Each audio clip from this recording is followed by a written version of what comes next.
Welcome to Jas simple cooking.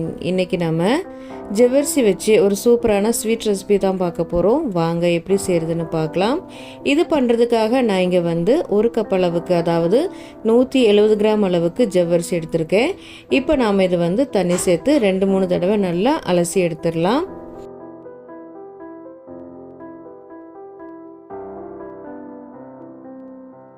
இப்போ நான் அலசி எடுத்துட்டேன். இப்போ இதில் தேவைக்கேற்ப தண்ணி சேர்த்துக்கலாம். இது மூழ்கிற அளவுக்கு தண்ணி சேர்த்துக்கோங்க. நான் 1/3 கப் அளவுக்கு தண்ணி சேர்த்துருக்கேன்.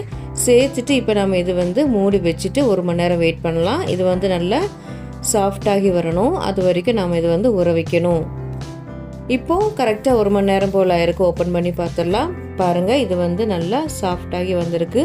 இப்படி ப்ரெஸ் பண்ணி பார்க்கும்போது நல்லா சாஃப்டாக இருக்கணும். இப்போ நாம் இது ஒரு மிக்ஸி ஜாருக்கு மாற்றிடலாம். இப்போது இது நல்லா அரைச்சி எடுத்துடலாம். ரொம்ப நைஸாக அரைக்க வேண்டாம், கொஞ்சம் குறகுறப்பாக அரைச்சாலே போதும். இது நீங்கள் அரைக்காமலும் செய்யலாம். அரைக்காமல் நீங்கள் பவுலில் போட்டு நல்லா மிக்ஸ் பண்ணி எடுத்துக்கலாம். நான் லைட்டாக அரைச்சி எடுத்துக்கிறேன். இப்போது இது அரைச்சி எடுத்தாச்சு. இப்போ நாம் இது ஒரு மிக்சிங் பவுலுக்கு மாற்றிடலாம்.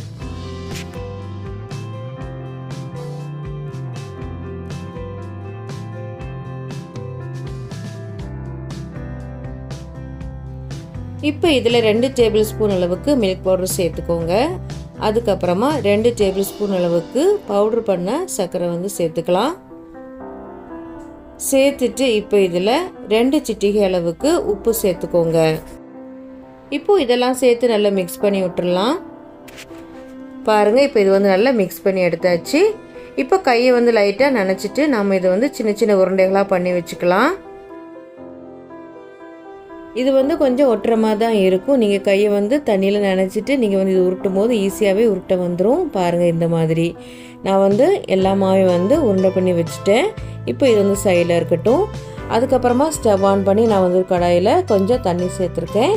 தண்ணி சேர்த்திங்கன்னா பால் நம்ம ஊற்றும் போது அடியில் பிடிக்காமல் இருக்கும். அதனால் நான் கொஞ்சம் தண்ணி சேர்த்து கொதிக்க வச்சதுக்கப்புறமா இப்போ இதில் 1 லிட்டர் அளவுக்கு பால் நான் சேர்த்துக்கிறேன். சேர்த்துட்டு நல்லா கலந்து விட்டுக்கோங்க. அடி பிடிக்காமல் இருக்கிறதுக்காக அப்பப்போ கலந்து விட்டுக்கோங்க. இப்போ இது லைட்டாக சூடானதும் இப்போ இதில் 1/3 கப் அளவுக்கு மில்க் பவுடர் சேர்த்துக்கலாம். கூடவே 1/3 கப் அளவுக்கு சர்க்கரை சேர்த்துக்கோங்க. நான் 1/3 கப் அளவுக்கு ஃபுல்லாகவே சேர்த்துக்கல, கொஞ்சம் குறைவாக தான் சேர்த்துருக்கேன். சேர்த்துட்டு இப்போ இது நல்லா மிக்ஸ் பண்ணி விட்டுடலாம். பாருங்கள், இப்போ இது நல்லா சூடானதும் இப்போ இதில் கொஞ்சமாக குங்குமப்பூ சேர்த்துக்கலாம். இது ஆப்ஷனல் தான், சேர்க்கலட்டினாலும் பரவாயில்ல. சேர்த்துட்டு இப்போ இது நல்லா கலந்து விட்டுக்கலாம். இப்போது இது நல்லா சூடானதும் இப்போ இதில் நம்ம ஏற்கனவே ரெடி பண்ணி வச்சுருக்கிற ஜவ்வரிசி உருண்டைகளை இப்போ இதில் போட்டுடலாம்.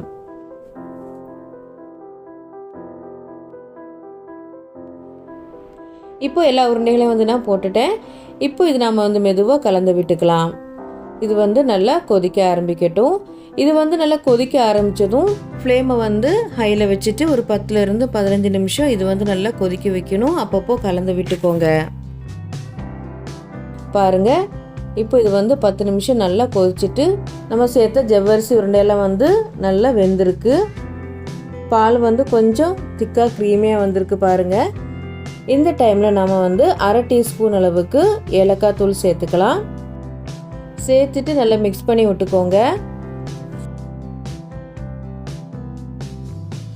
அதுக்கப்புறமா இப்போ இதில் சின்னதாக கட் பண்ணால் பாதாம், அதுக்கப்புறமா பிஸ்தா சேர்த்துக்கோங்க. சேர்த்துட்டு நல்லா மிக்ஸ் பண்ணி விட்டுட்டு நாம் ஸ்டவ்வை ஆஃப் பண்ணிடலாம். இந்த டைம்லேயே நீங்கள் ஸ்டவ் ஆஃப் பண்ணிக்கோங்க. இப்போ கொஞ்சம் லூஸாக தான் இருக்கும். ஆறுனதுக்கப்புறமா இது இன்னும் கொஞ்சம் கெட்டியாயிரும். இப்போ நம்ம இது ஒரு சர்விங் பவுலுக்கு மாற்றிடலாம். இது சூடாகவும் சாப்பிடலாம், இல்லைன்னா ஃப்ரிட்ஜில் 2 மணி நேரம் வச்சதுக்கப்புறமா சாப்பிட்டீங்கன்னாலும் சூப்பராக இருக்கும்.